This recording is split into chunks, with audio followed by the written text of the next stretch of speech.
Hello, everyone, and welcome back to the channel. My name is Adi, and today we have another team report from Sacramento Regionals, and I am joined by another top player. I am joined by Akil. How are you doing?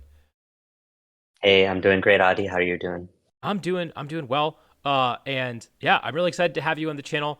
And so you are relatively new to VGC. We met at Los Angeles Regionals last year. I think this is your second tournament. Is that right? Yes, yeah. Second Uh, tournament. but not definitely not new to Pokemon. You are well known on Smogon especially. So for those who don't know you, do you want to tell everyone a little bit about yourself? Yeah, absolutely. So I started playing competitive Pokemon in middle school, like over 10 years ago. I started on a simulator called Pokebattler, which no one is playing on anymore, but at the time it was pretty fun. And eventually I found Pokemon Showdown and Smogon, and I played in my first tournament, which was a ladder tournament, which kind of fit the format of Pokebattler. So I was able to jump right in, and I managed to place really well in that tournament for my first time playing a tournament, and that really motivated me, and I kept playing a lot of tournaments since then. On Smogon, a lot of team tournaments are really popular, so I focused a lot of my efforts on playing team tournaments. And the first one I played with was actually managed by Nick Navarre, who later taught me, the basics of VGC and kind of planted the seeds for me getting interested in it. I think one other notable accomplishment I want to highlight is there was one time where I had a lull in managing, and I decided I kind of mostly stopped playing Pokemon tournaments seriously. But there was a lull around COVID time, and I had some extra time, and I played in the official Smogon tournament, and I managed to win that whole tournament. And that was a really big accomplishment for me because I always felt like I was at the very highest level of play on Smogon, but I didn't have an individual tournament win to kind of highlight that. And so getting that victory, really meant a lot to me. Also got me my custom avatar on Showdown with my Victini. So Yeah. I was told that you are one of the greatest Smogon players in that 2016 to 2020 era. What made you come over and start playing VGC? yeah, absolutely. Honestly, it's a combination of factors. One is that I was just really frustrated with Smogon as a whole, and I won't delve too much into that, but it mostly just has to do with this how the site is run and how it's managed. And the main thing that really drew me in was that watching the streams was really exciting and interesting. I felt like spectating Smogon matches can definitely be really fun, especially like Smogon Premier League Sundays where everyone is playing all their games on the last day can be really fun and exciting to watch. But it didn't really match the energy of watching the streams of tournaments like regionals and international championships. And especially, I had one experience playing VGC before, which I briefly mentioned. I'll talk a little bit more now, is that Rajan hosted a tournament, I think in 2017 on Smogon, and for that tournament, I decided to sign up, and Nails kind of taught me the basics. And I managed to place really well in that tournament. I got to the semifinals. I think I didn't know at the time when I played them, but I think I also played some pretty well-known players. I think Alex Gomez, I think, and someone else, Snowpoke Poke, I forget, is a Japanese player. I think that I played in the quarterfinals. So I managed to take down some pretty good players as well, and that was my first time playing VGC. So I think that was a really fun experience. And I think part of the prize with it came to be like a funding to go to like NAIC or something like that. But at the time, I was still in high school, and my parents didn't really want me playing too much Pokemon. So that never ended up happening. But, fast forward many years later, now I'm working full time. I can basically do whatever I want. And I've been watching these regional streams since the start of Scarlet and Violet. And I'd always been enjoying watching them, and I'd been keeping up with the format even if I was not actively playing.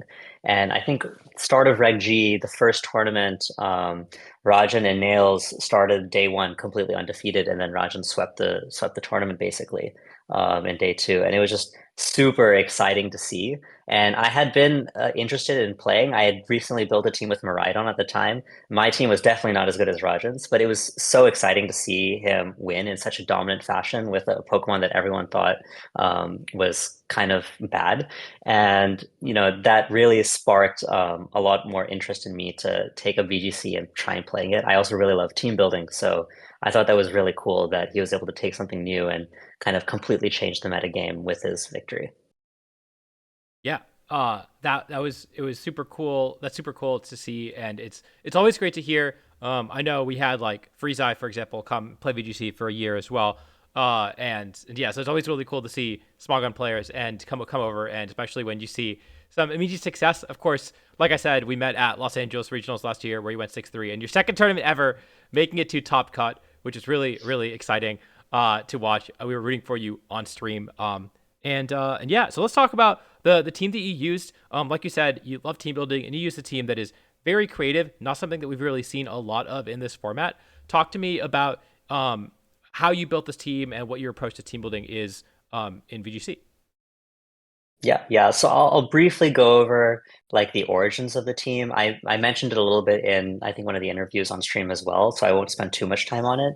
But basically, I started with a really meme team with Chansey because Chansey was the Pokemon I used in 2017, and I was just like really curious to see if it can do anything good in this generation. And I had a team. My original team in 2017 had AV Garchomp and Gyarados, so I put those mons on there. I had like a coaching Annihilate, and I had a few other pieces. And the team kind of sucked because Chansey was really bad, but the coaching was really good on Garchomp and Gyarados.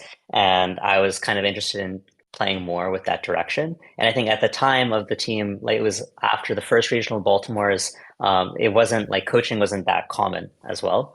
And so I think in my first few iterations of the team, I ended up settling on the six of Sneasler, Incineroar, Garchomp, Corviknight, with Weezing and King Gambit. And basically, I used Sneasler as my coaching mon to kind of support Corviknight and Garchomp and give them a way to boost without having to run bulk up on Corviknight. And I think this was, kind of different and cool because it allowed me to use Tailwind and Taunt. And at the time, before that I'd been playing a different team, and I was really struggling with the Justin Tang composition that at the time was about to break out with Sneasler, Rillaboom, Electabuzz, King Gambit, Primarina, and at the time Salamence, I think. So it was really nice to have this Corviknight, which could kind of control the board with Tailwind and Taunt, but it could also boost up, and just that one coaching boost could make it really hard to knock out. And with Garchomp next to it, you can kind of just eliminate all of the Pokemon that give Corviknight trouble. And so that was kind of the approach where early on when I first built this team, I think the team wasn't that great, but Corviknight with the coaching was just really strong into the metagame. And I think around the start of the team, Dortmund regionals came and coaching Sneasler was everywhere. And then I think the next EU regionals, Mills won with that really creative Psychic Seed bulk up Corviknight set. So I think around this period of the metagame, the team kind of really did well simply because it was like really good and had really good anti-meta strategies with Corviknight and Garchomp. But the Weezing and the King Gambit were just not really doing it for me. The Weezing in particular is because I was using it earlier and I really like the control that it offered and the disruption to my opponent's strategies, especially with rain, preventing the rain from coming on and preventing self stamina, which was a really big deal at the time because all of my attackers were physical. But the problem with Weezing is that it really relies on basically staying on the field for a really long time. Since a lot of abilities, they just need to activate one time, and that's all they need, right? Drizzle, grassy terrain, one stamina proc, one commander, one turn where commander is active, right? And the Dondozo fuses. And then it doesn't matter whether you turned off the abilities or not. And so keeping Weezing alive and on the field, sometimes it felt like it just wasn't exerting enough pressure, and it was just a dead slot. So even if they didn't have their abilities, you're playing like 1v2 almost. So I think I started with trying to experiment with that Weezing slot to make it, more resistant into rain, which is the main problem matchups that I need to cover with Archaludon and Bastille Legion being kind of problematic. I started with Sinistra, and eventually, I had been spending a lot of time looking at the Paul Chua team and the Gabriel Agati team, which is actually pretty similar in concept. And it felt like Amoonguss was just the most rock solid Pokemon that gave me a lot of flexibility into not just my problem matchups, but just different ways to play my team into the same matchup as well, which I think is very valuable. And it's just like a really strong, flexible Pokemon. And after I kept on iterating with the team, I was working with Samog, and he kind of looked at the team and was like, "Why is King Gambit on this team?" I had an Assault Vest King Gambit, and I had Safety Goggles and Incineroar. And in the early versions of the team, I safety goggles basically never came up. I was even considering changing it for ability shield when I had wheezing, but I was mostly able to control the board and prevent spores with Corviknight, and pressure with KOs onto Amoonguss. And the Assault Vest King Gambit was mostly there for opposing King Gambits and like matchups like Ursulina Blood Moon or something where I needed the extra bulk and the damage. But otherwise, I was basically never using King Gambit. I was almost always using Sneasler, Incineroar, Garchomp, Corviknight, and I needed these other mons for the problem matchups. And so I was like thinking about what mons I could use that are strong special attackers that could really help me into Rain, especially. And I think Ninetales is one that did come to my mind, but it just didn't feel like the right fit on this team. And when I put Archaludon on the team, it immediately felt like it got elevated to another level. Added the flexibility that the team needed to kind of handle all of the matchups in the metagame. So that's kind of how I arrived on these six Pokemon. That's really interesting because it seems like, I mean, you've been iterating on this team basically the entire format, but it sounds like was a single Pokemon other than what Sneasler and Incineroar on the team the entire time? Uh, Garchomp actually probably was the only Pokemon that was on every single version of the team. that's crazy, but I love that, right? Because Yeah. Garchomp obviously was one of the strongest Pokemon in this format. In day one, people were really using it. It's found a lot of success, and then it's slowly kind of fallen off. But yeah, it just had a real resurgence at this tournament specifically, and kind of shows you what you get if you keep iterating. You keep finding new ways to try to abuse these really powerful Pokemon, and like I said, you did it in a way that no one else had done. You paired it with some different partners, and it worked really well. So yeah, let's talk about the team itself. Do you want to walk me through your Pokemon that you used and why you trained them the way that you did? Sure, sure.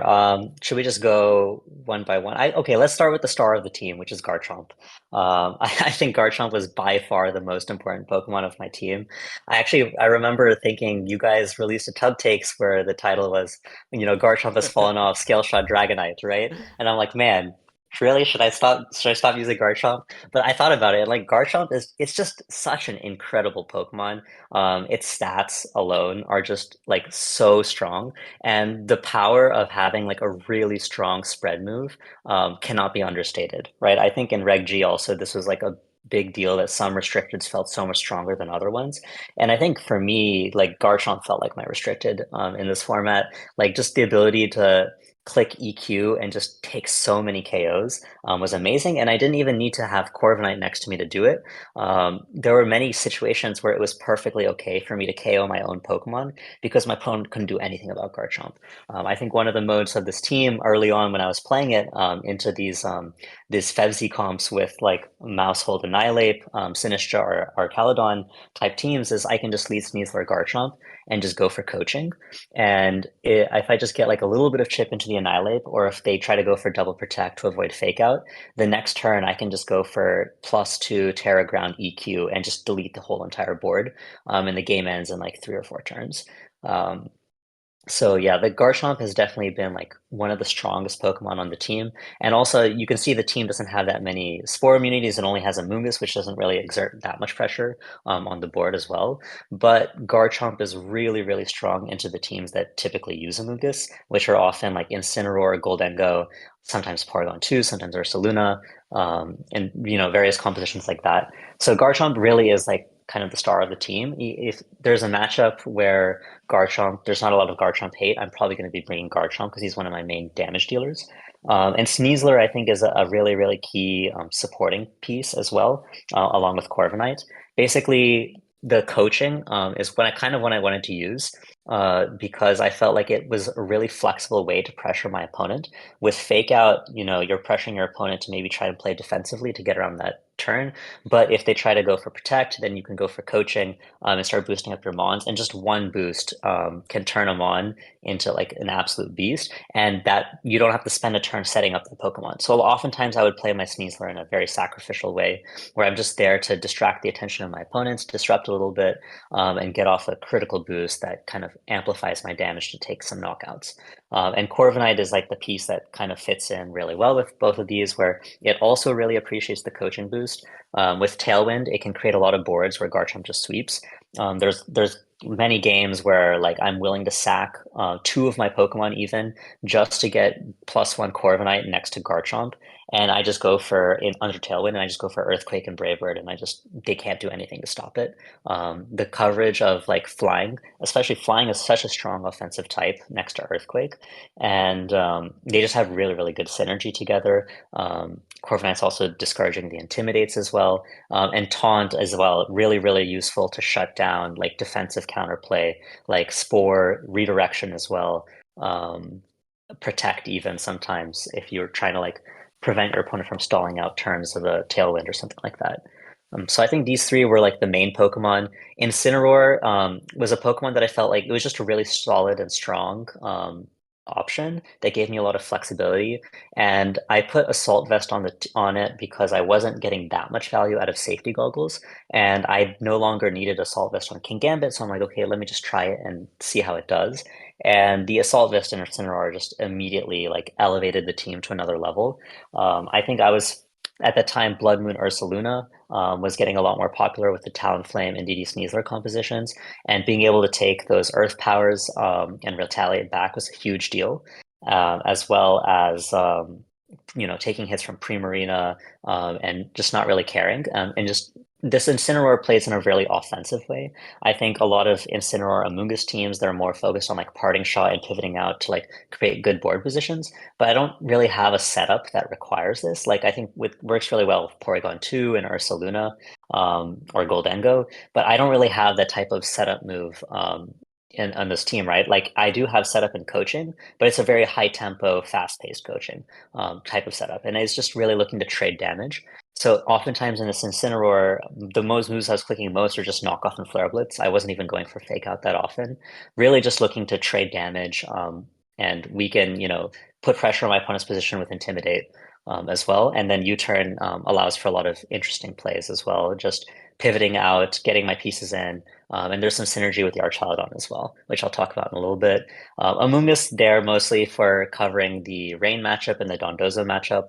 But it turned out to be really useful in a lot of other matchups. I found that I was struggling a little bit with Sun until I realized that Amoonguss is actually really good into Sun, depending on how fast their Torkoal is, right? But Amoonguss just, a really solid Pokemon. And I think Archaludon's probably the most interesting Pokemon on this team. I think most of my sets are pretty standard and the Pokemon are all pretty standard. But this Archaludon is probably the most interesting because I'm using a Power Herb variant that's like max speed, but it's also got stamina, right?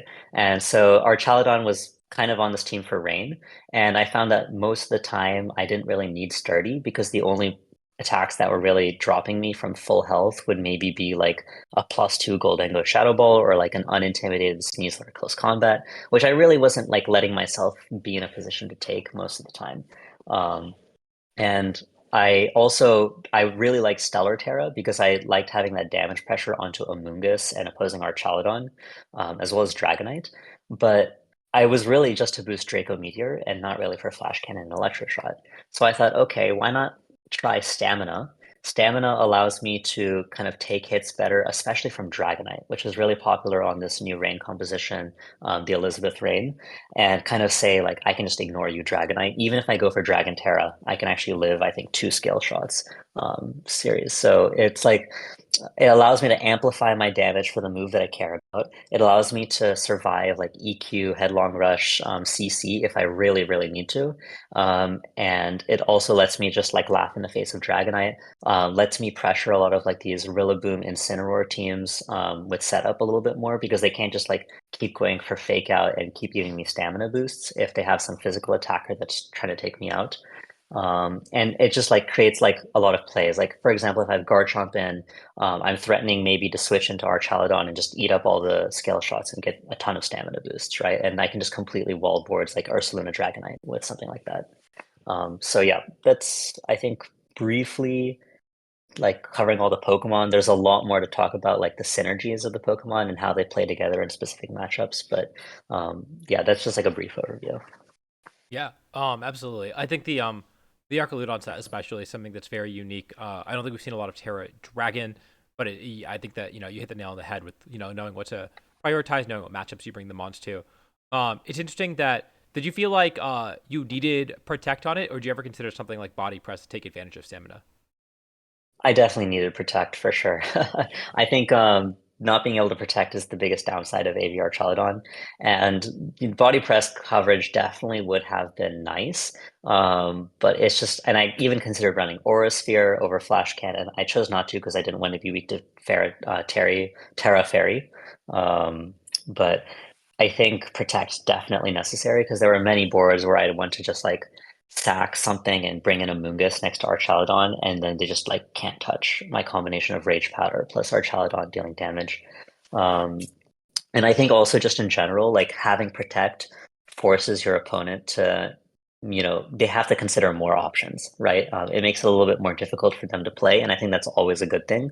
The more you can make your opponents make mistakes, the better chance you have. And I think that, definitely played a big factor in my run. I definitely did not play perfectly. In fact, I thought I played really poorly in my first stream set, but if my opponents play just a little bit worse, I can still win, right?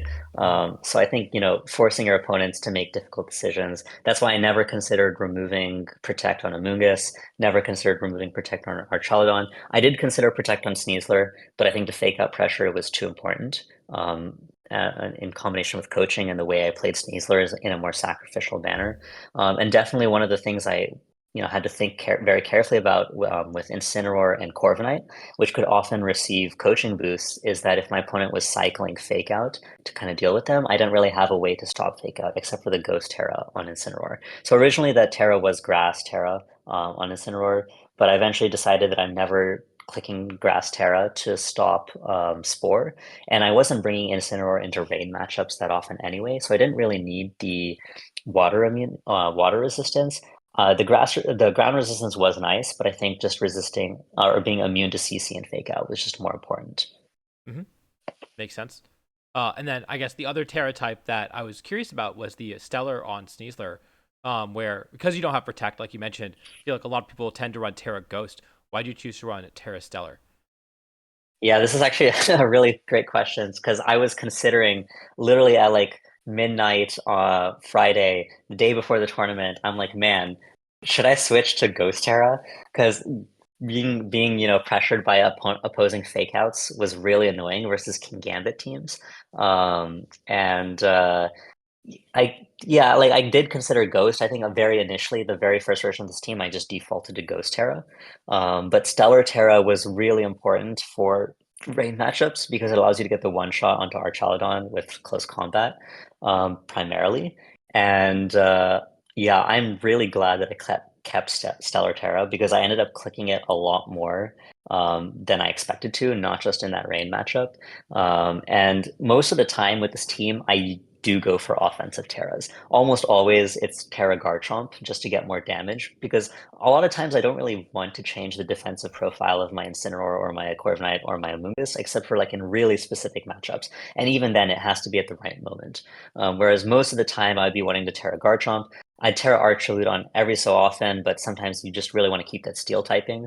And Stellar Terra Sneasler, helps me get out of some tricky positions and create some pins, or put some more pressure on my opponent, I'd say is the more appropriate term, where like, because I can pick up the KO with that Stellar Terra, they're more pressure to go for a defensive Terra in turn, and that allows me to position better later in the game.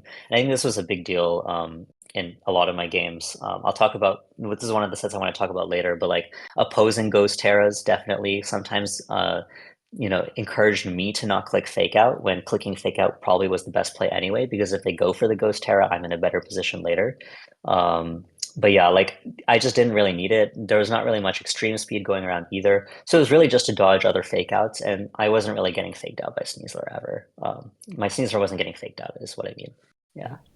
Makes sense. And then yeah, the last slot, the Amoonguss again. You mentioned you prioritize having Protect. I understand because Protect on redirection mons, especially where your opponent has to decide who to want to target, is always so critical. But it meant that you drop Pollen Puff, which is a move that you normally see on these Incineroar Amoonguss teams, especially when you have the opportunity to cycle, pivot in and out. You get those free turns. Did you ever consider running Pollen Puff over maybe Protect or a Sludge Bomb on this Amoonguss? Yeah, of course. Another great question. So I did originally have Pollen Puff. And I was, thinking about it, and I was especially thinking about the Sun matchup. The Sun matchup is actually what kind of encouraged me to put Sludge Bomb on the team. Actually, it starts even a little bit before that. So I was debating my Amoonguss EVs. I had like just a standard like 156 defense, I think like 116 SPDF or 100 SPDF, rest in HP. And I was debating, is it worth going 27 speed IVs to be slower than Min Speed or Saluna? Well, I don't think anyone is using Hard Trick Room right now. And in that case, is it worth being just 4 points in speed? So I always get the faster Pollen Puff versus other Amoonguss. So I was debating these things, and I remembered watching a Wolfie video where he was using like a 4 speed Amoonguss, and I was just curious. I went to see what spread he had because I wanted to see if I could optimize my spread a little bit more. And I think his spread was EV'd a little bit differently for something else in that particular metagame that was not relevant now, but it was very similar to this spread. But something else that he had was the Sludge Bomb Amoonguss. And that got me to think, how often was I actually clicking Pollen Puff, especially into my own Pokemon? Because originally I was thinking it would be great support for Incineroar, especially versus Dondozo matchups, and maybe even for Corviknight or Archaludon and Rain matchups. And so I looked at my replays, and I just saw that the only time I basically ever clicked Self Pollen Puff was into a Dondozo team, where I didn't need the health at all because I just beat the Donzozo and then I won the game, and I didn't need the health on my Pokemon that I restored with Pollen Puff. And I was like, okay, I didn't really need Pollen Puff. Let me just try Sludge Bomb and see how it feels. And it immediately felt like it improved the team just that little bit more. The Sun matchup suddenly felt so much more playable because I had this pressure on Jump Bluff and the end game fire types if I go for Water Terra. My Amoonguss actually does damage now, so I can go for end game win cons versus like other defensive Pokemon like Sinistra or other Amoonguss. And I also had that Poison Fish chance, which is I think a really big deal. The other way this team is constructed is like my opponents don't really get that many other opportunities to fish for Dire Claws or anything else against me, whereas I get tons of opportunities to go for Dire Claw myself. Sometimes I get Sludge Bomb opportunities, and I only have one move which can miss, which is Draco Meteor. And a lot of times I can position myself where I don't even need to click Draco to win the game. So I think that was another big factor for choosing Sludge Bomb. Hmm. Yeah, that definitely makes a lot of sense. And so with that, you've touched on a little bit about how the synergies on this team and some of the matchups and how you approach them. But do you want to dive into how you actually play the team? If someone is trying to pick this team up, what advice would you give them, and how did you approach some of the more common matchups that you expected to face in this tournament? Yeah, absolutely. So I think my four most defaulted Pokemon are, at least when I was practicing with this team, was Sneasler, Incineroar, Garchomp, Corviknight. I think they just cover a whole lot. And they have really, really strong synergies and they perform really well. I'd often use this into these like balance type compositions with like Rillaboom, Volcarona, Sneasler, Kingambit type teams. Um, I would use these four in a slightly different order versus the team that won the regional, the like Spam, Indeedee, Blood Moon, Talonflame teams. Um, I think I'd use this composition versus the opposing Amoonguss, Incineroar, Porygon 2, Goldengo, Ursaluna type teams. Um, yeah, these were really just like the main four. And if I faced a matchup that I hadn't seen before, which I faced like two sand teams in day one, and I just didn't really wasn't really sure what was going on there. But I was like, okay, I'm just gonna start with my default four. I know how to play this, and I'm just gonna take it from there and see how it goes. Right. So I think these are the first four to default to if you're not sure. But if you're playing Rain, you're pretty much almost always bringing Archaludon and Amoonguss. And actually, the last four are the last two of the remaining four Pokemon really depends on what your opponent has. So I think all of them can be brought depending on what your opponent has. Most commonly, probably would be like one of Incineroar or Sneasler, and then one of Garchomp or Corviknight, probably most likely. Although definitely you could maybe potentially bring both Incineroar and Sneasler, or both Garchomp and Corviknight. Yeah, like you definitely could mix and match them however you want. It just depends on what your opponent has. But the Amoonguss and the Archaludon almost always being brought into Rain. And then versus Sun, you're almost always going to be leaving Archaludon and Corviknight at home, and bringing Sneasler, Incineroar, Garchomp, and Amoonguss. Trying to think if there's any other major matchups. Versus Dondozo, you're mostly going to be bringing Amoonguss, Incineroar, Sneasler. and trying to decide the last Pokemon. But if it's like the Psy Spam team, or sorry, the Indeedee Sneasler team, not Psy Spam, but the Indeedee Sneasler team with Dondozo as the last two, rather than like Electabuzz plus another Pokemon, then maybe you're a little bit more encouraged to consider dropping a Mungus if you think they're not going to bring Dondozo. Um, I'm trying to think if there's any other major archetypes that I missed for kind of a quick start to how to play the team. Yeah, I mean, Um, those are the big ones, right? Rain, you got the sort of Hoj slash Carson team that's hyper offense. You got Sun, mhm. and you got like the Yeah. balancey type of stuff, and just like the 80 different versions of balance. I guess the other one that we got to see you play against actually was the sort of P2 Insane Ursa. Did you approach that a little differently? Yeah, P2 Instant Ursa is also just Incineroar, Sneasler, Garchomp, Corviknight for the most part. Mhm. Yeah, it's mostly like it's all about positioning the Garchomp. And Sneasler, Incineroar, Corviknight just gives it the best tools. Sometimes a Mungus can be really good with redirection next to Garchomp, and a lot of times you don't even mind EQing your own Amoonguss. Um, but I think versus those P2 Incin Goldengo teams with Amoonguss, like they just have a lot of like spore immunities, and Goldengo, obviously you don't want to let it get all the free nasty plots. We can talk about that in a bit.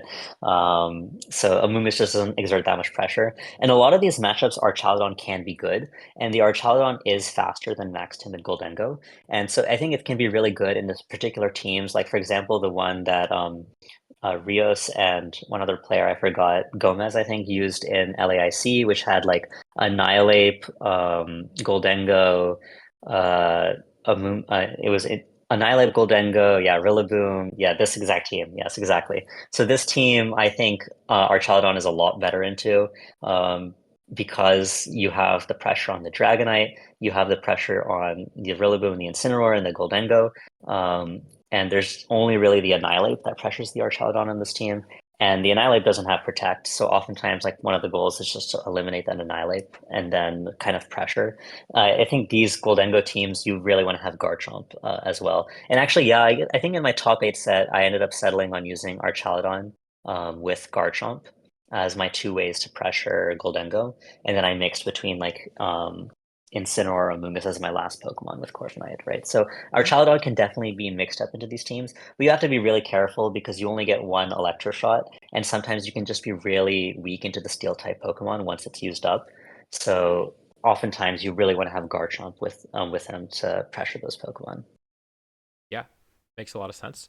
And so with that, let's talk about. I guess before we jump into your tournament experience, I have one more question, which is for anyone looking to use this team, maybe at Stuttgart Regionals or at Toronto Regionals, are there any changes that you consider making, having played 15 something rounds with this team now?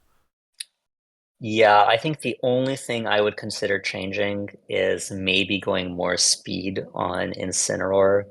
Um, so I'll briefly talk. I didn't talk much about the EVs. I think for the most part, they're pretty standard. So the force spit F on Garchomp, it matters a lot because it allows the whole team basically to give Porygon 2 an attack boost instead of a special attack boost. And this won me a set in my day two, or maybe it was my day one. Yeah, I think my day one, where basically after you go for Terra Ground, you're able to take an Ice Beam with Garchomp. And that just gives you that little bit of extra like staying power and oomph you need versus Porygon 2 teams, especially Marco's team and just the generic balance team. And the Incineroar and the Corviknight are specifically EV'd to have that right amount of special defense to pair with Garchomp to give that attack boost to Porygon. So if you were to go more speed on either of them, you would have to reduce it from HP most likely. I think on Corviknight, the speed is probably fine. So the speed outruns Sneasler, obviously, in Tailwind, but it also outruns a +1 Dragonite, which allows you to taunt it and prevent it from going for Haze or for Tailwind. Um, Once you set up your own Tailwind and they go for Scale Shot. So I think that can be pretty important. The Incineroar is 1 point faster than the Corviknight, so it will knock off Pokemon first, and you can remove Mental Herbs before you go for Taunt. Kind of helps with Mental Herb Amoonguss. The only thing with the Incineroar is that it's 1 point slower than 252 speed Ursaluna, and it's 3 points slower than 252 speed Ursaluna Blood Moon. I think Ursaluna Blood Moon being slower than is fine. But it's just a little bit weird sometimes when you're playing those matchups and you don't know turn one whether you're going to be faster or slower. It kind of changes what your best play is going to be. And versus the Torviv team, I think a lot of them are not going 252 speed, but they definitely could. And just being guaranteed that you're faster than that Ursaluna definitely like relieves a lot of pressure when trying to make that turn one decision. And I'll definitely talk about that matchup in a little bit. The Archaludon EVs, I think you could maybe remove 16 SpDef and put them into special attack. It's basically the EVs are to like live, so the defense and HP lives like some headlong rush from Ursaluna after Terra Dragon, and the SpDef combined with the HP lets you live like most Draco Meteors from Archaludon at +0 and most +1 Dragon Pulse. But that never really came up. The special attack is enough to pick up most of the KOs, but I think it's going to be a little bit more relevant to get slightly more damage off of that special attack than those special defense EVs. So maybe you could tweak those EVs. Otherwise, I don't think there's really anything I would change. Maybe you could do the Terra type on Corviknight. I only really clicked it once or twice, and it wasn't really that relevant when I clicked it. I think everything else is I wouldn't change. Cool. Yeah. Good to know. Makes sense. I think especially, yeah, like you were saying, those AV, those are sorry, those Ursaluna on, especially like on the Electabuzz Talonflame teams, almost always max speed. We're gonna have a team report with Carson where he's gonna reveal his EV spreads next week. So look forward to that, and then you might want to speed creep that because that is definitely a matchup I would expect to see a lot more of moving forward. Of course, it looks like you did play something very similar in top 16. You managed to win anyways. But yeah, let's talk about your tournament. Yes. This was your, like I said earlier, this is your second regional ever. How did you feel coming into the tournament, and what were your expectations going into the day? Yeah, I mean, like before the tournament, I was just so nervous. Like before you start playing, like just the anticipation and the nerves, it's just like completely like I felt like, you know, felt weaker. I felt like like didn't have an appetite. I was a lot more nervous. Like just before you start playing, just those jitters just really get to you. But I think once I started playing, I started feeling a lot better, especially once I started winning. And I had been working on this team for a really, really long time. And I'd been like, there were many previous regionals where I was like, man, even if I went into this regional with like a shittier version of my team, it just like completely destroyed the metagame. I wish I had a chance to, play those earlier regionals. But this time I was like, okay, I put a lot of work into this team. I spent a lot of time trying to figure out my matchups. So I just really want to, play my best Pokemon and kind of show off how good the team is. Um, yeah, sorry, I kind of a little bit forgot what your question was. Maybe I went off on a little rant. Yeah, I mean, what were your? I guess no, exactly. That was the question, and then the other part was, what were your expectations going into the tournament? Yeah, I mean, I played to win, and I did want to win really, really badly. Obviously, I'm very happy with getting top four, but I am a bit disappointed in how that last set went. Um, and we can talk about that set versus Joe a little bit more.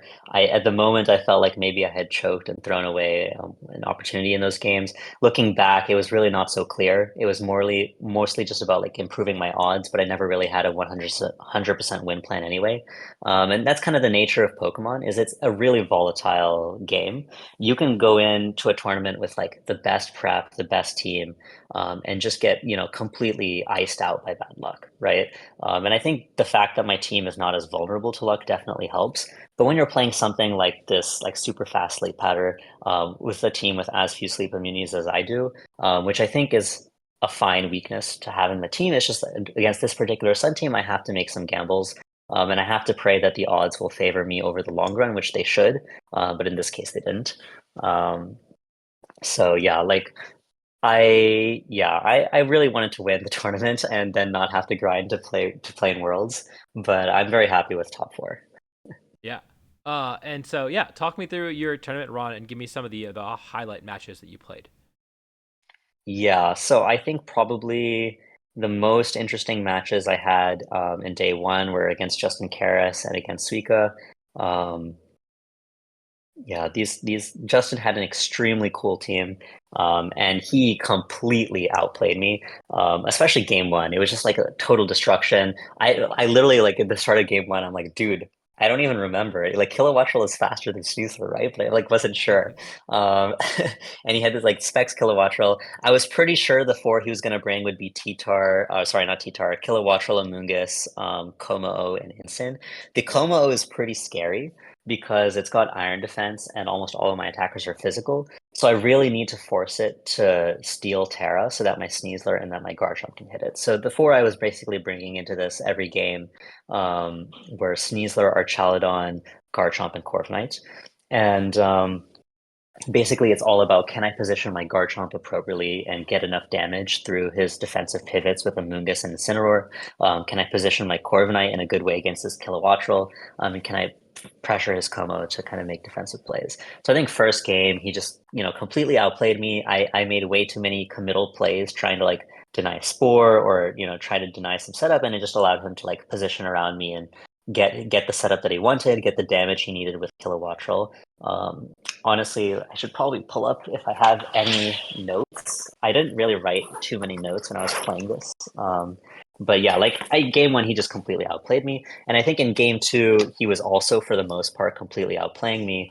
But it came down somehow to an end game where I had a Corviknight with like 100 health versus his Terraflying T-Tar at full health. And actually, at the very start of this game too, so he led Kilowattrel Excadrill instead of my into my Sneasler Archaludon, which I had led game one. And I had thought at the beginning of game two that, oh, you know what, he might switch to the sand mode this time. But I feel like the sand mode is worse against my team, even though it's better into the lead I've been using.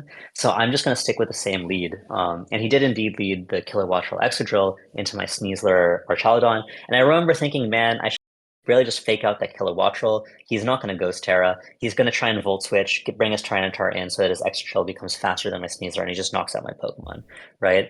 And I was also thinking maybe I can switch to Garchomp, block the Volt Switch, and just get the KO with Archaludon.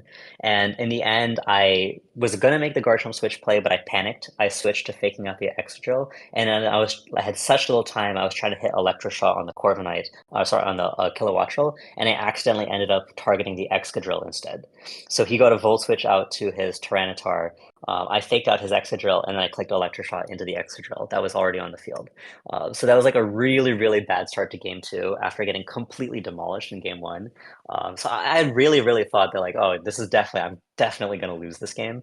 Somehow Archaludon is just really bulky. It was able to take a few more hits than I was expecting. And I somehow managed to get a position where, like, I got my Corviknight to get a Tailwind up versus his Kilowattrel. I was able to tank a Thunderbolt thanks to special defense EVs and then Roost up and remove the flying typing. And I was able to use my Garchomp to kind of KO his Kilowattrel and I think one other Pokemon he had next to it. Eventually, it became my Corviknight versus his Tyranitar that had gone for Terra Flying.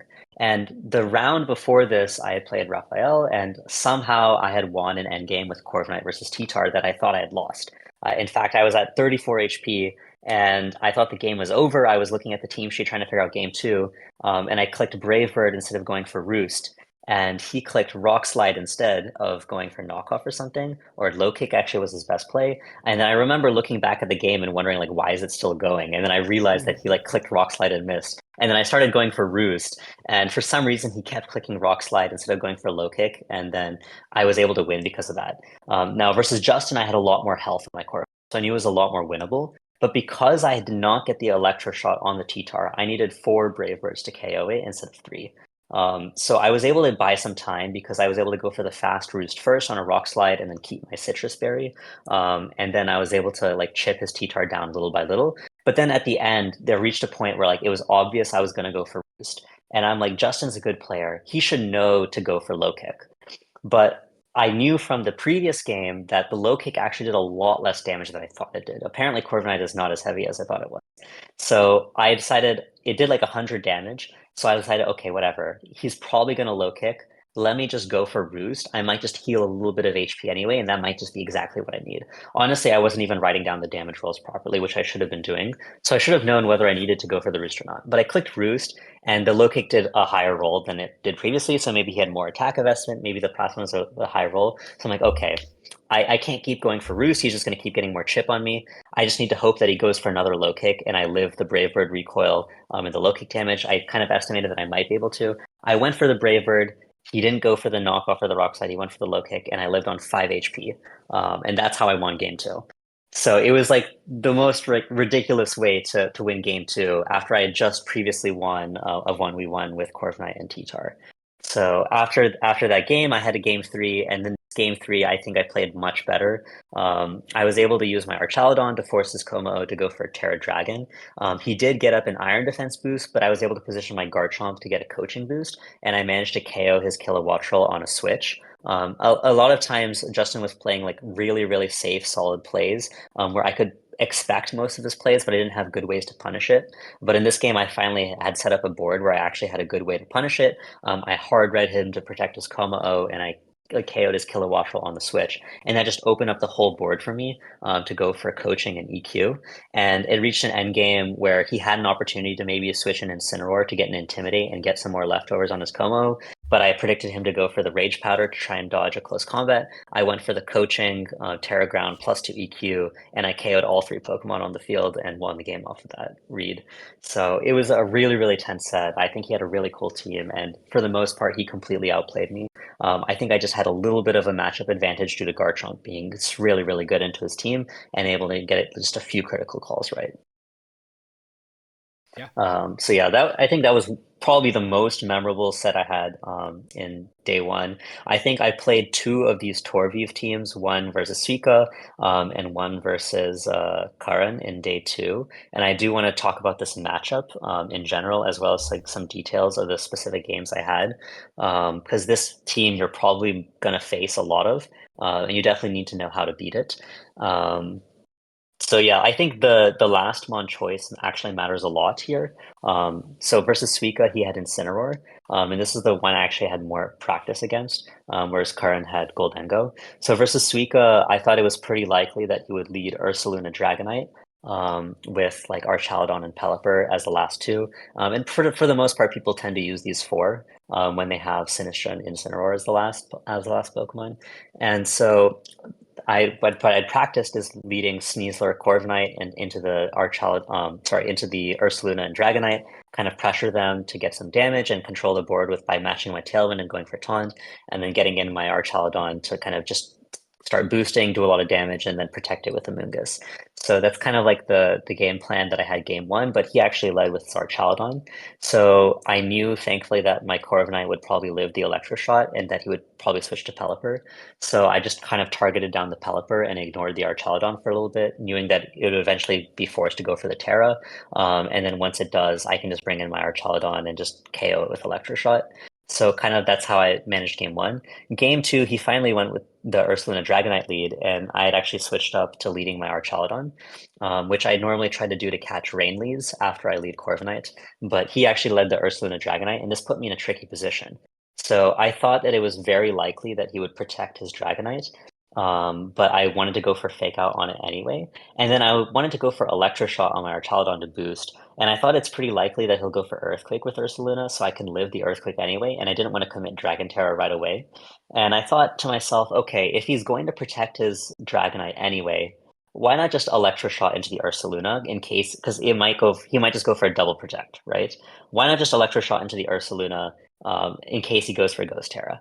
And he went for the Ghost Terra, and I got a critical hit and just one-shot it. So I like instantly won the game off of that critical hit. And definitely, if he went for Headlong Rush onto my Archaludon, it would have been a lot trickier of a game. Because he used his Terra up, I still have the pressure of Stellar Terra CC onto his Archaludon, so it's not that bad. But that definitely like instantly won the game for me. And versus Karan, like so he has the Goldengo version, and versus Goldengo, you have to respect that a lot more, and you can't be bringing like Corviknight, Archaludon, Amoonguss into Goldengo. It's just way too weak into it. And actually, the night after day one, I was thinking like I was so tired, but I could not fall asleep. And I just kept thinking about my match versus Suika because I felt really bad about winning that game two off that critical hit and not really being able to see whether my play, was reasonable or not. I felt like if you did go for the headlong rush, it would have been way harder to win. So I was thinking back, like how could I play this lead? how could I play this team better? And also, I was checking the day two, and I saw a lot of people were using this team with Goldengo. Alex was using this, Karan was using this. I think one other guy was using this. I think Aaron Trailer was using this, and Aaron Brock maybe was also using this. Like there were quite a few people using this, right? So I needed to think, okay, what's a better plan into Goldengo? And I realized that I can actually lead my Incineroar next to my Archaludon. The Incineroar gets the Intimidate onto the Ursaluna and Dragonite, which lets me live some hits. And it also pressures the Goldengo, which I thought was a very likely lead because it pressures my Archaludon. But if they do lead D-Knight Ursaluna, I have very similar pressure as I do with Sneasler. But I also have a very, very cool play, which is if I'm expecting them to go for Protect on their Dragonite and then maybe Protect or a Defensive Terra on their Ursaluna, I can go for a self U-turn on my Archaludon to proc the stamina and kind of allow myself to live any attack that they go for without having to commit my Terra on turn one. And then I can also let me bring in my Amoonguss, soak up a hit, and then bring the Incineroar back in for another Intimidate and more Fake Out pressure. And it just like kind of covers a lot of the plays that my opponent can go for. They specifically have to like go for like really aggressive plays turn one. And so game one, I went for this play. I think Karan went for the Terra Ghost EQ. And this is the other thing is I feel like a lot of players are likely to go for EQ in the first game, thinking that spread damage just looks really good. But it turns out that the headlong damage onto Archaludon is way more important. So I'm more willing to take this risk of the Ursaluna being faster than my Incineroar if it's max speed. So most of my Incineroar was faster. It should be most of the time. It's 101 and max Ursaluna is 102. So I went for the self U-turn, got the defense boost. I took basically nothing from the Earthquake. I was able to pivot back in. I got the boosts, and this time I did Electroshock into the Dragonite, but it would have been cool if I did it into the Ursaluna again. And just the Archaludon kind of went crazy. And he told me afterwards, like he felt like the Archaludon was faster than his team, bulkier than his team, and stronger than his team. And that's just the power of like having this investment, speed investment, having the Terra Dragon Draco, and having that stamina to kind of boost my defense. And then in game two, I expected him to go for a more defensive play, so I kind of leaned into that and just kind of attacked his Pokemon, and was able to set up a board that way. And then Amoonguss is kind of just allows you to get a safe end game versus these teams. You can go for Spore Pressure, you can go for Rage Powder. I think again he dropped Goldengo, and he had Sinistra. Had he had Goldengo, this would have been a much harder game because my Incineroar took a lot more damage than I really wanted it to. But you know, I think you have a lot of tools into this team. It's still a really, really strong team, and I wouldn't necessarily want to play it. But I think overall, if you're more aware of the game plans than they are, it's probably a little bit favored for you. If they know exactly what all of your game plans are, a lot of it can come up to the early game predictions. Yeah. Yeah, so I think those probably are the most relevant. I think probably I don't want to drag on for too long, but if I had to talk about two more games, it would probably be my top 16 and my top four, because I think those two matchups are probably really either common or really relevant and on people's minds. Mhm. Um, I'll briefly talk about the side spam matchup because I think the game against Joe specifically was a lot more interesting. And talking about the game might be more interesting. But for the side spam matchup, most of the time it's just setting up Garchomp to beat this team because Garchomp really kind of destroys everything except for the Talonflame. And early on, if you can remove the Talonflame and match the Tailwinds, the only thing outspeeding Garchomp is Sneasler, and Sneasler is not going to KO Garchomp unless it gets a crit or it gets like a Dire Claw sleep or something. So as long as you can like kill the Talonflame, match the Tailwinds, and kind of maybe break the Focus Sash on Indeedee or have another way to pressure it, Garchomp just kind of rips through this whole team, and you have the Focus Sash Sneasler in the back to kind of supplement that with some extra damage, and being able to take one hit is just really useful in this offense matchup.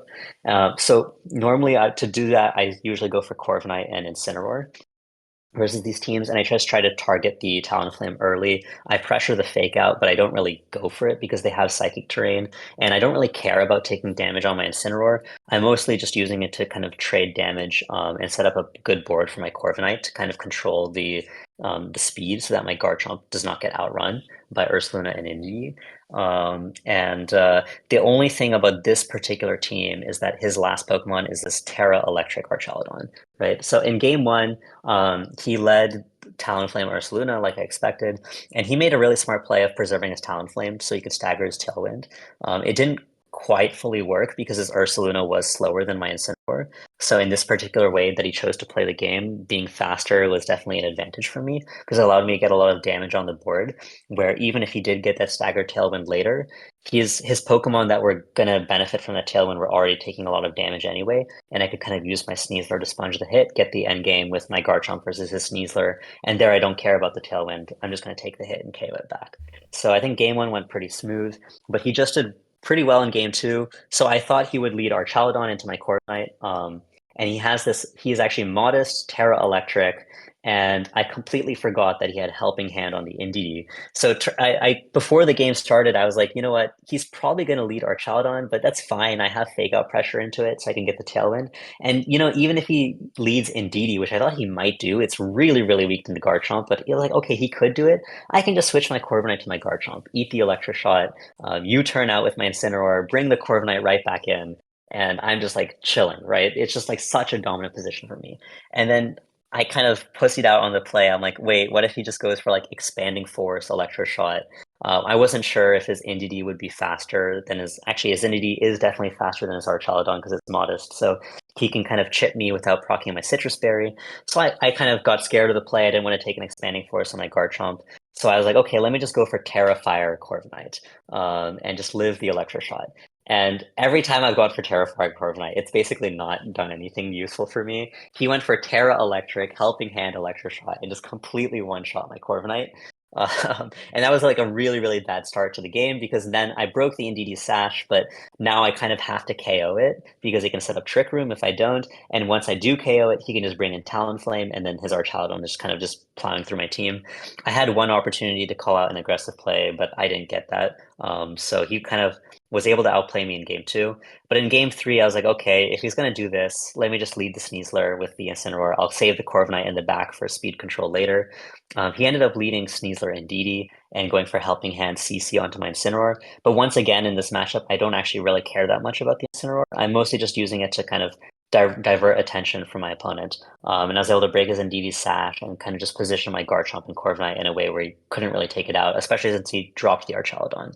So yeah, I think overall, I actually feel like I'm a bit favored in this matchup, especially when they don't know my plans into the team. Kind of one of the reasons that losing in top four stung as well, because I knew I'd be playing side spam if I won, and I felt like I had pretty good chances to win. But it's just a really, really strong offensive team, and they have a lot of like flexible ways to play it as well that you have to watch out for. So it's really all about positioning your damaging pieces appropriately. Yeah, absolutely. And I think that, having been brainstorming how to beat this team for the better part of the last couple of days, Corviknight definitely stands out as one of the Pokemon that is really, really good against it. So it's cool that you had that tool, which no one really else had. Yeah, I think if they have Taunt on Talonflame, it becomes a lot harder. Will-O-Wisp seems bad on the surface to like get Wisp, but it really doesn't matter that much because their team is not that bulky anyway, and you're just doing a ton of damage. At the end of game three versus Dylan, I had an opportunity to kind of just win the game outright, but I don't know why I doubted my Garchomp. I wasn't sure if Burned Dragon Claw would KO Talonflame below 50. So I went for Dragon Claw plus Brave Bird just to guarantee that I got the KO. And had I gone for Taunt instead onto his Ursaluna, I can prevent it from protecting the next turn. So then the last turn came down to a 50-50 between where my Sneasler targets, his Sneasler or his Ursaluna, and I managed to get it right. But yeah, if the opposing Talonflame has Taunt, it kind of just shuts down everything Corviknight does. And even though even if they don't have Flare Blitz or Will-O-Wisp, even if they can't touch my Corviknight, if they can KO everything around my team, sure, Corviknight kind of walls their team, but it's not going to wall like a Blood Moon plus CC going into it every single turn, right? So like Taunt, I think is really hard to deal with, and for Taunt, you just have to like really focus on like KOing the Talonflame as soon as possible, and then kind of pivot the Corviknight out and back in to kind of set up your board. And then, did you want to talk about the match against Joe? I know we touched on it a little earlier. Yes. Yeah. And I think this is also pretty relevant to the team as well, because, one of the obvious things about my team is that I only have one sleep immunity, right? So knowing how to play around sleep is pretty important. And I think it's pretty different when you're playing Sun because they've got this fast sleep powder. And it's very different from playing Amoonguss, which has a slow spore, right? So like versus Amoonguss, you're trying to focus more on just denying the sleep or denying the impact of the sleep. Whereas versus these Sun teams, you kind of just have to accept that your Pokemon are going to get slept. And you have to create positions where you have the opportunities to wake up and kind of KO their Pokemon. And also, you have to understand that if they do miss their sleep powders at the start of the game, you might just instantly win the game, right? So the plan I had mostly planned for Marco's Sun team. I didn't think that people would be that high on using it because it's a very hard team to pilot, but I did think that I should be prepared for Sun. And the kind of line that I had prepared versus Sun, which is I'm expecting Torkoal jump left lead, is I lead Sneasler Amoonguss. And versus Marco's Sun team, because he has Trick Room, I can pretty safely assume that my Amoonguss will be faster than Torkoal without a Tailwind. With a Tailwind, if they have EV'd in a really smart way, they might be faster than me. So there's some risk associated with that. And the main thing that I'm going for is the fact that I have Intimidate on my team. And that is both a strength and a weakness, right? If you lead the Intimidate versus the Torkoal, it'll immediately eject out and they get to position themselves with Sun. But when you don't lead the Incineroar, you can force them to eject out when you want them to. And this can be really, really powerful. So I had kind of two ways to kind of play this lead, Sneasler Amoonguss versus Jump Left Torkoal. One is that I can immediately switch my Sneasler to my Incineroar and go for the Spore on the Torkoal slot to kind of Spore one of his offensive options. And then I can kind of sit there and say, hey, I'm going to try and wake up with my Incineroar. You can try and wake up with your Pokemon. I will just sit here with my Amoonguss. Maybe I'll go for a Sludge Bomb. Maybe I'll keep spamming Spores so that you don't have a free switch. In this case, Joe has Encore, which makes the matchup a lot trickier than it is versus Marco-san because he can kind of force my hand in that regard. But I'll just play the like wake up, right? And I have this Water Terra Amoonguss in my back pocket.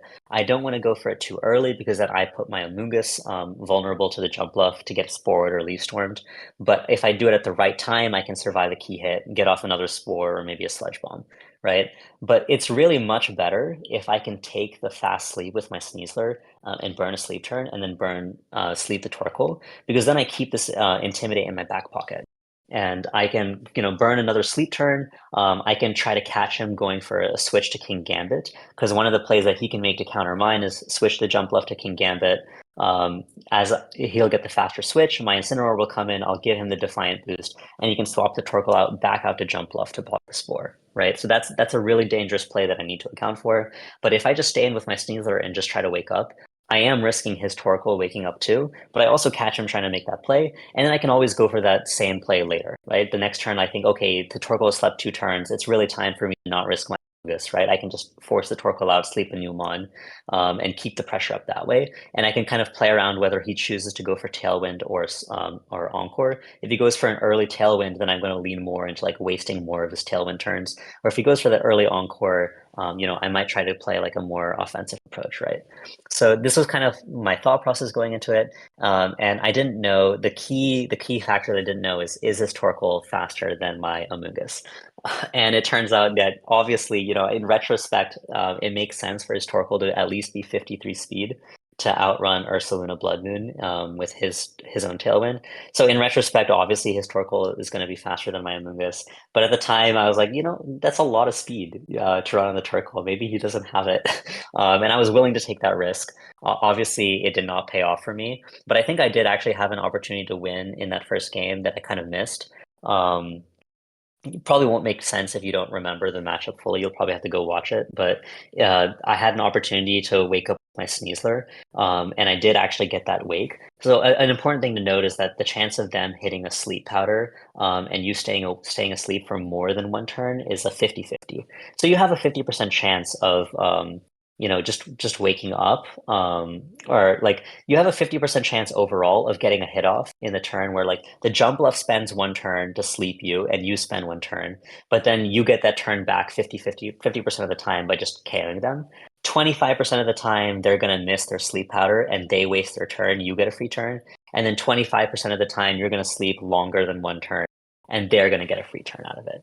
Right. So you just kind of have to play the odds. Here I went for the double up on the Typhlosion, and I think had I instead gone for the Dire Claw onto the Jump Bluff, first of all, this would have given me a lot of useful information to see whether the Dire Claw KOs or not. Even if I was going to lose game one, I think knowing that information would have been really useful. But also it gives me a win con in this game where if I get a double protect on my Garchomp, I can stall out his Tailwind, and then I can just KO his whole team with EQ since he's committed the Terra to his Typhlosion. He can't Terra his King Gambit. And I was expecting him to have Terra flying King Gambit in the back of this team. So I think here my targeting with Dire Claw was a mistake. And so I missed like a 33% chance to win the game off of a double protect. In game two, I was thinking, okay, my Amoonguss is slower than Torkoal, so clearly that game plan doesn't work as well as I wanted to. And also I've been told that Joe tends to switch up his leads almost as a rule. So I'm like, okay, maybe this time he'll lead Typhlosion Jump Bluff, and hopefully I can catch him not leading Torkoal. And he led Typhlosion Torkoal. And I thought, oh my God, dude, I'm gonna immediately win this game. I thought he was gonna go to Jump Bluff. Click Eruption, click Sleep Powder into my Incineroar, and if he hits, I just instantly lose the game. And thankfully, he went to King Gambit. And I think the reason he went to King Gambit is probably I've heard that his King Gambit is pretty fast. And so maybe he thought his King Gambit would be faster than my Incineroar. If he's able to get a KO with Eruption and Low Kick, this is just a much better play for him than trying to go for Sleep Powder or Tailwind. And thankfully, my Incineroar was faster than this King Gambit. Actually, I don't even know if it's possible for. I don't know what max speed King Gambit hits, but yeah, my Incineroar is really fast. So here, I was very confident that he was going to go for the Flying Terra on the King Gambit, but I still wasn't sure if I wanted to call it and make a Dire Claw because I can just go for the CC and get the safe damage, right? But I really thought like if I get a Dire Claw Poison or a Dire Claw Sleep, it just really improves my board state a lot and gives me a lot better chance of winning this endgame. And the extra damage could matter for getting a KO with like Dragon Claw plus Rocky Helmet chip or Rough Skin chip. And I felt pretty confident that here I would be able to like get the KO on the Typhlosion, and then if as long as I get something on that King Gambit, if I can KO that King Gambit later in the game, he just loses a lot of his damage because the Torkoal and the Jump Left just aren't doing that much to Garchomp and Amoonguss. Still not a super easy end game. So it turns out that my Incineroar was actually faster, and it also even lived, which I didn't expect. Here, I think it's pretty obvious that I want to sack one of my Mons and bring in a Amoonguss. So I decided, okay, there's no reason to save Incineroar and give him a free Defiant Boost. Let's just save my Sizzler. And yeah, he makes the right call of just going for the KOs and picking one of them up. I think this next turn, I went for Garchomp, right? So here's a really tricky thing about this team. I actually think my matchup into Marco Sun is pretty favorable, but because he has Encore and because he has Leaf Storm plus Assurance, it puts like a really unique pressure that Rage Powder and Sunny Day just don't put on my particular team. They're really good moves into other matchups, but versus my team, Encore in particular is really difficult. So I thought, I mostly for the most part had not been going for Protect, but I felt like here, like it was really likely that he would try to go for the Leaf Storm Assurance KO on my Garchomp. I really want that Dragon Claw chip on the King Gambit, but I just thought, it's just a much smarter play for me to make sure that King Gambit is asleep. And I knew I would live to double up on the Amoonguss, so I wasn't too worried about that as well. And I managed to catch him here. But this puts me in a tricky position as I've clicked Protect, and I've also clicked Spore. So he can Encore either slot and make it kind of useless. And I thought about, should I just stay in with both so that if he encores one, at least I get another attack off. But the problem is if I, stay in with my Garchomp, he can still just sleep it the next turn. So I think he did overall make the best play of encoring my Amoonguss, and I was just kind of hoping that he would go for the Garchomp instead. And if he lets me start sludge bombing with my Amoonguss, I think this game is like really, really favored for me all of a sudden. But he makes the right play here. And this was, I think, a turn where, again, I had an opportunity to kind of roll the dice that kind of missed. I went for the fake out because I knew he was going to Leaf Storm my Sneasler to get the KO. And I just wanted to get a little bit more chip on the King Gambit. I wanted to make sure that if it does wake up, it doesn't get damage off of me. But I think I could have just gone for the Dire Claw on the Jump Bluff, said, hey, if you miss that Leaf Storm, I'm just going to win the game right there. And he did end up missing the Leaf Storm, which helped a lot. I felt like even if he hit it, my Garchomp plus Amoonguss, just clicking Dragon Claw and Sludge Bomb had a lot of pressure into his team, and definitely could have won the game since I still have my Terra Water available. But it's still not so clear. He still has Sleep Powder pressure on my Garchomp. He still has Encore. So I think definitely like this dodge helped a lot because it lets me get a coaching on my Garchomp, and that just makes it a lot more likely that my Garchomp will eventually wake up to KO this King Gambit, which I think is important to kind of ensure. He probably went for a Sucker Punch on my Sneasler, so I dodged that with the sleep as well, but just going for the coaching. And he does land this sleep powder again. Has not been missing, Mm-hmm. and who knows when he'll miss his next sleep powder. But so I managed this turn. I'm like, okay, it's so obvious for me to switch my Sneasler out to Amoonguss. And I really don't want him to get a Leaf Storm and an Assurance off on my Garchomp. I'm just going to go for the Dire Claw on the Jump Bluff. Force him to say, hey, you have to Sucker Punch my Sneasler. And it lets me burn another turn of sleep on my Garchomp. He decides to go for aggressive on my Garchomp, and I managed to get the Dire Claw KO. I also managed to wake up here, and this just like instantly wins the game. And this was like such a like tense moment. You know, these sleep games where you're like you have no idea whether you're going to wake up or not. You Mm-hmm. have no idea whether their move is going to connect or not. It's really really tense, right? But I felt really good. About managing to come back in this game after what I thought was like a pretty disastrous start. And I thought it was pretty likely that he would go back to Jump Bluff Torkoal for game three. And so I think one option I had here, and probably was my best option, was to go back to my Sneasler Amoonguss lead and go for the fake out, go for the Intimidate immediately to trade spores. But I just didn't really feel that confident. I tested this plan versus the Marco team, and it did win the game, but it won it a lot less convincingly than letting Sneasler take the sleep. And I felt like Joe's team just was a little bit better into mine than the Marco's team that I didn't feel confident going for this. Mm-hmm. So I decided to just run back the leads. And he brought Torkoal Jump Bluff and brought in the Garchomp. And this, I immediately felt like it was a really bad. Yeah, so I thought like, oh my God, this game is already over. I need him to miss Sleep Powder turn one. That's the only way I'm going to win this game. So I went for the Fake Out and I went for the Flare Blitz. Joe's a very smart player. He knows that if he misses a Sleep Powder, he'll probably lose the game instantly. But I think here he missed an opportunity. Had he gone for Tailwind instead of switching out the Jump Bluff and just sacked the Jump Bluff to the Flare Blitz, I think the pressure that Garchomp and Typhlosion put on my team with 3 turns of Tailwind is just too much for me to handle. I think that probably would have instantly won him the game. But he didn't go for it. And here again, I thought I'm still in a really bad position, and I just really, really need to get rid of this Garchomp. So if I think a very reasonable play for him here is to protect the Garchomp, attack with the Torkoal, go for an overheat, and it puts me in a really bad spot. But I just like the only way I'm kind of getting back in this game is if he lets me get that damage on the Garchomp. So I'm like, okay, let me just bring in my Amoonguss kind of as a sacrificial piece because I need to keep my Incineroar around for the Typhlosion and the Jump Bluff, and go for the Stellar Terra CC. I wasn't expecting it to KO. I checked the calc after, and it turns out it is actually a roll to KO. I think I got like, it's like a 50-50 roll to KO, and I think I got like a min roll or something. But thankfully, it's enough damage to kill it after Life Orb, and even better, he goes for Protect on his Torkoal, so you can EQ instead of going for Stomping or anything like that. I thought maybe he would switch back to Jump Bluff this turn actually as well. So I don't know. I thought his first 2 plays were a little bit strange, and kind of gave me an opportunity to get back into this game. And I think this end game is just extremely interesting and complicated. I thought after the game that maybe I had choked, but after analyzing it, I think it's not so clear. So I chose to go to Garchomp because if I go to Incineroar, I don't really pressure his Torkoal, and that puts my Amoonguss in a much worse spot. Here, Earthquake is really obvious, and I think it's really obvious that he's going to switch to Jump Bluff. I think that's my first thought in this turn. And the whole time I was just trying to think, how do I punish his switch to Jump Bluff?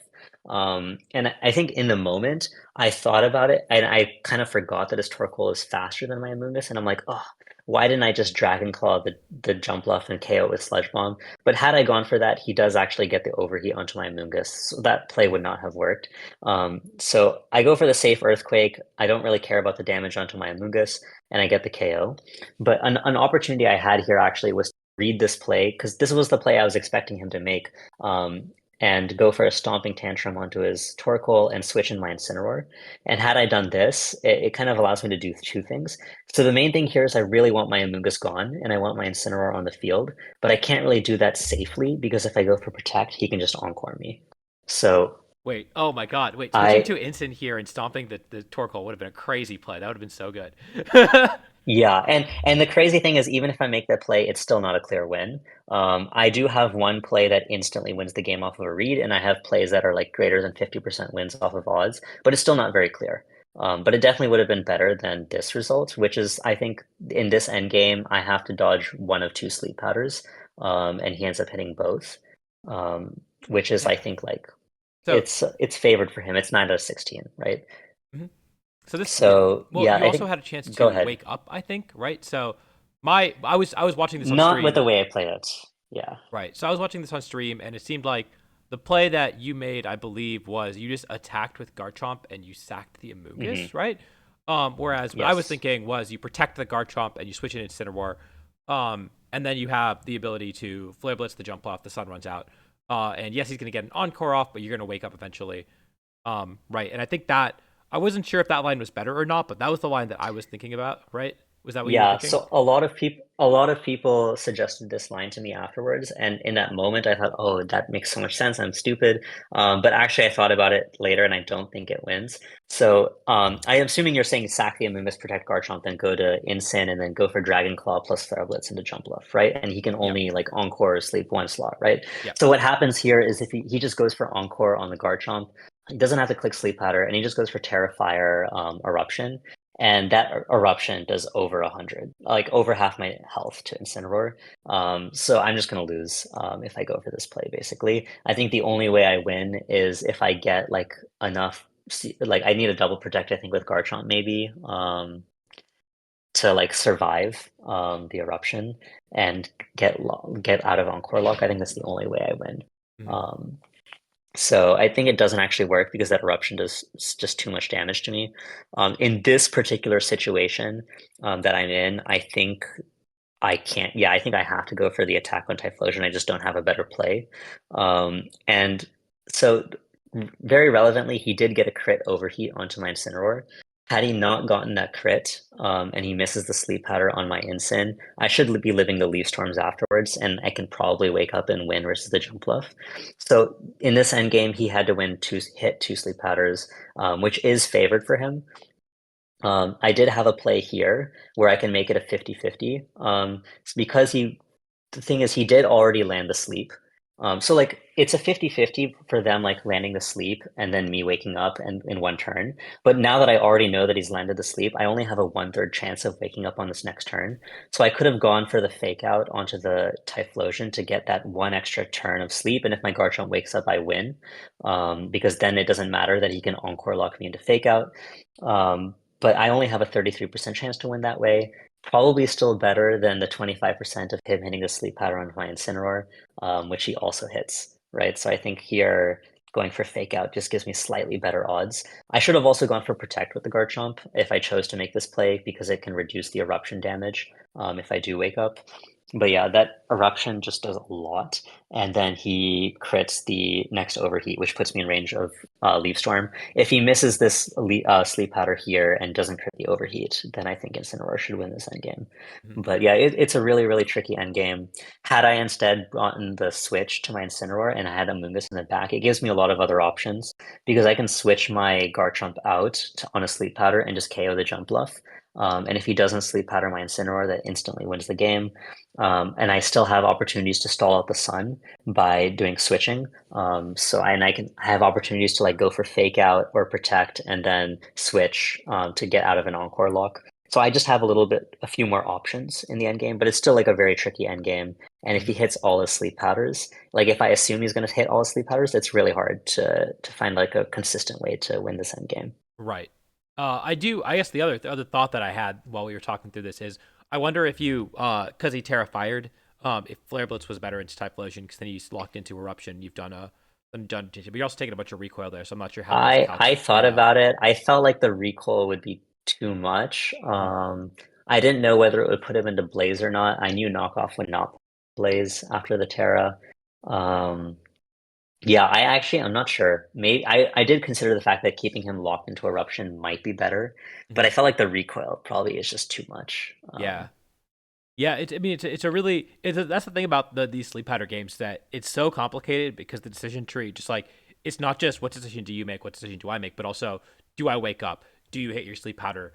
Right? Do you hit your overheat? All that stuff going on. And so I think these games are really Yeah. fascinating to map out. And yeah, I mean, at the end of the day, right, you did have to hit two sleep powders and also not get a one turn sleep on one of them, which I think is you favored at the end of the day. And so it's a little unfortunate that you Uh, didn't. in this particular end game, the way I played it, I think he has very slightly favored. But because he also has to hit and overheat, I think it's probably very close to 50-50. Mhm. Um, I think also considering the fact that also in game one, he also needed to hit his sleep powders. And in game two, I think he still also hit his sleep powders, and I was still able to win. So like he ended up like getting the better end of the luck overall, probably, and still like I was able to make the set so close.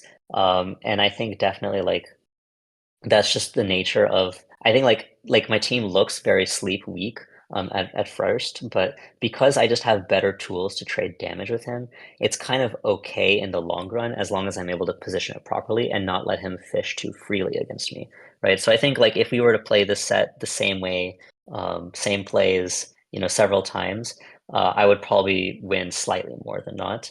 But it just didn't go that way in this set. And Mhm. that's the nature of Pokemon, right? So I did really want to win, but like that's how the odds go. And I definitely had a lot of favorable luck in day one as well. And when you have such tight margins, you need to like only drop two games to make these top cuts, and then you need to not drop a single game to win the whole thing, one turn cut. Like you just need to have a little bit of favorable luck or a lack of bad luck. It's just kind of necessary, right? Yeah, absolutely. Um, but that being said, still a terrific run, getting all the way to top four at your second regional ever. Obviously, again, very experienced Pokemon player, but not so experienced at VGC, and so it's really cool to see you do so well. Hopefully, now you buy a Nintendo Switch and stop borrowing your friends' Switches every tournament. Yeah, so that's the thing is I definitely don't have an excuse now to not get a Switch. So it really depends on whether I decide that I want to play more. I think, it was a really fun event, but preparing for it is really stressful. I have a really competitive spirit, and I really like when I show up to these tournaments, like I want to have fun, but I just can't stop myself from really wanting to win and getting really disappointed in myself when I don't. And like the anxiety and the stress and preparing like the few weeks before the tournament, like preparing like and just being stressed about the tournament, all you can think about is Pokemon. It affects the rest of your life too. It's a lot to take, and I'm not sure if I will enjoy Reg G enough to want to play more. But I think if I can find a team that I like, I definitely will try at least to find a team that I like. And if I can find my groove in the new regulation and I'm enjoying it, I think, it's pretty likely that I'll want to play in some locals, play some grand challenges, get some points now that I have a ton to start off with, right? Mhm. And so for that, I'll definitely get a Switch. Yeah. Sweet. Yeah. Well, I'm looking forward to it. I hope to see you at some more tournaments because not such a fantastic player, obviously with a really impressive result. Well, on your way to Worlds, and also just it was just fantastic to talk to you every single time I get the chance. I mean, I feel like especially like these type of breakdowns, I love it. I feel like I learned so much talking through these situations and yeah, learning about how you approach the game. Yeah, thank you for coming on the channel, sharing your thoughts, sharing your team, sharing how you play the game. I really appreciated it, and I definitely recommend that everyone tries this team out. As per usual, the paste will be in the description down below, and the rental is on screen right now. And with that, do you have any shout outs or final words that you want to give? Yeah, absolutely. I mean, first of all, obviously, thanks to my friends who gave me the Switch and helped me get the Pokemon to play the team, Major Bowman, Jake Muller, and Kem Coop. I also stayed with them at Sacramento, and I stayed with my friend from college who drove up with me for his first regional. And he was kind of just with me the whole time, supporting me. Like literally, like after rounds, I would just be like sitting there in a chair and just like thinking or just like slowly chipping away into this bagel, and he would just sit next to me and just give me some comfort. And that was, such a big deal. These tournaments are so long and grueling, and mentally taxing. So having that support was, obviously really big. Obviously, a huge shout out to Nails for, first introducing me to VGC and helping me get started. Shout out to the whole Team India Discord, of course. Really fun space to talk about Pokemon, share ideas, and, get better at the game. Huge shout out to the friends and family that have been supporting me and cheering me. I know a lot of people on Smogon also were like watching the stream and were like, oh, that's FV, he's playing and they're rooting for me. So that's obviously really cool as well. I feel like I'm definitely forgetting some people, but to everyone supporting me and cheering me on, it really means a lot. Yeah. Well, congratulations once again on your run. And yeah, until next time, I will see you all later.